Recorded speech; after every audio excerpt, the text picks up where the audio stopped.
Hello everyone, it's Eric with a new tier list video. It's been a while, but in this one, I'm going to be doing the 11 rides at Epic Universe, ranking them in a tier list. This template was made by Max Ives. However, I will be changing the tier names he gave, just because I think mid being the equivalent of B tier is too negative. And also, nothing on this list is even close to Fast and Furious quality. All of them are much, much worse, obviously. But anyway, this is my personal list, and if you want to know more about each ride, check out my individual reviews of all 11 rides. With all of that out of the way, let's go through this tier list. First up, we have Curse of the Werewolf. This one is definitely not among my favorite rides in the park. It is a fine spinning coaster. The theming is definitely quite underwhelming. If you go to Universal with the goal of a great story on the ride, this is going to be one of your least favorites. Okay, maybe not, a lot of people do like it, but for me, its theming is underwhelming, and as a roller coaster, it's not that much better. So while I think it's an enjoyable enough experience, I definitely would consider it a C-tier ride of the park. Now, Constellation Carousel. It's a carousel. It is a fun ride, and as far as carousels go, it's probably an A-tier if not an S-tier, but this is based on all the rides. And while Carousel has a place in this park, it's not made to be one of the best. And it's definitely not one of the best. I think I would put it slightly below Curse of the Werewolf. I do prefer roller coasters in general, and Curse of the Werewolf is a more fun experience for me. But still, the Constellation Carousel is worth riding if you go to the park. Now we have Stardust Racers, the other Celestial Park attraction. The big thrilling roller coaster of the park is an easy S tier. I love thrilling roller coasters. They are the thing I enjoy most in the theme park, actually. And Stardust Racers is among the very best. Probably in my top 25 ever. So, easy S tier for that one. Not much else to say. Others might not enjoy it, but it seems to be a pretty accessible one for those who are not into thrills. So maybe you'll love it. Monsters Unchained. That is yet another S tier. I do much prefer Stardust Racers, but this is one of the best dark rides in the world. At least of the ones that I've done. Its personality is off the charts. And certainly there's some impressive technical aspects and all that. It is a beautiful ride. But what stands out to me is how great the story and characters are. It's a fun play on very traditional dark ride formulas, and it stands out as one of the most fun rides in the park, in addition to one of the most impressive. Now, Dragon Racers Rally.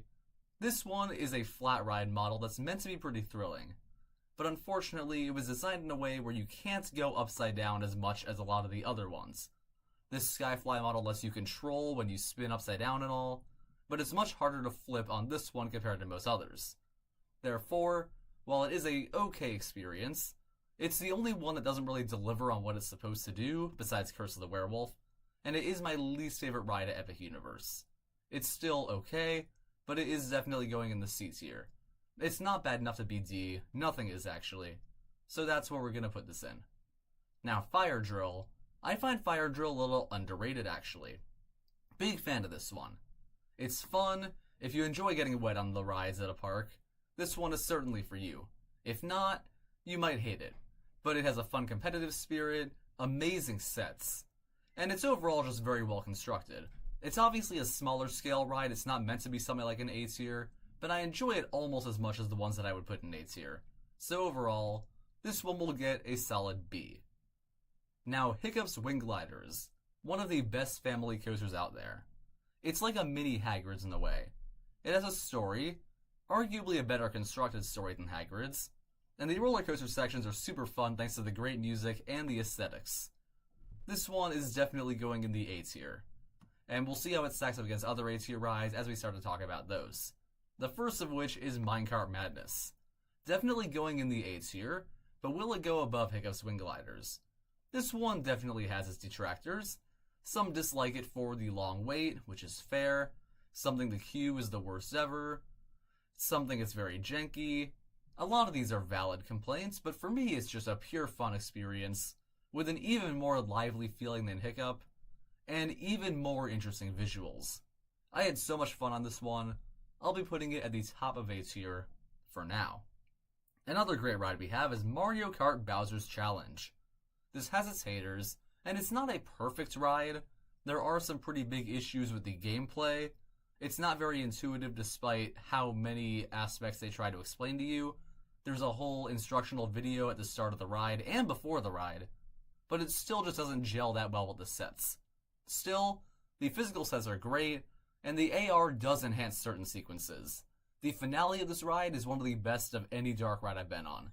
Definitely going in the A tier, but it is at the bottom. No doubt great in my opinion, but not one of the very best. Now for Harry Potter and the Battle of the Ministry, everyone's favorite, because it's expensive, I guess. So here's the deal. It is impressive. Lots of great stuff. That first queue room, multiple sequences, the Umbridge performance is fantastic. There is a lot of fun stuff here. The screens are the best of any dark ride I've ever seen. However, the story of the ride is boring, and the ride system didn't really make me feel like I was actually there. It feels more like a simulator, and I feel like a dark ride like this isn't trying to do that. The vessel is supposed to be in the scene with the characters. And the other Harry Potter dark rides don't have this issue, so it's not going in S tier. I think it's still probably the 5th best in the park. I do like it. However, I just don't love this ride. It is good as far as dark rides go. It's great, in fact.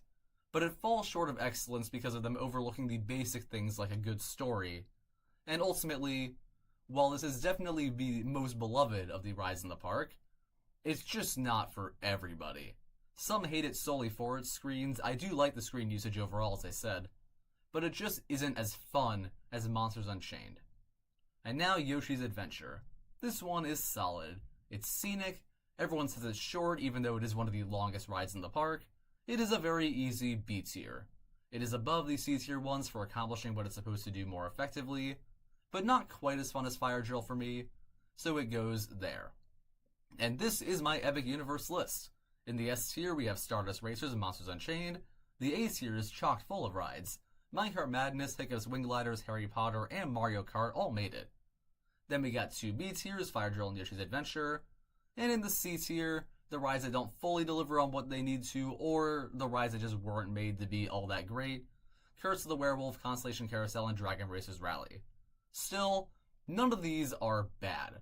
And I would say if you are able to at Epic Universe, try to get on all of them. They are definitely all worth your time. Thank you for watching. I hope you enjoyed this video. Comment down below your Epic Universe rankings. Subscribe for more theme park videos. I'll see you next time.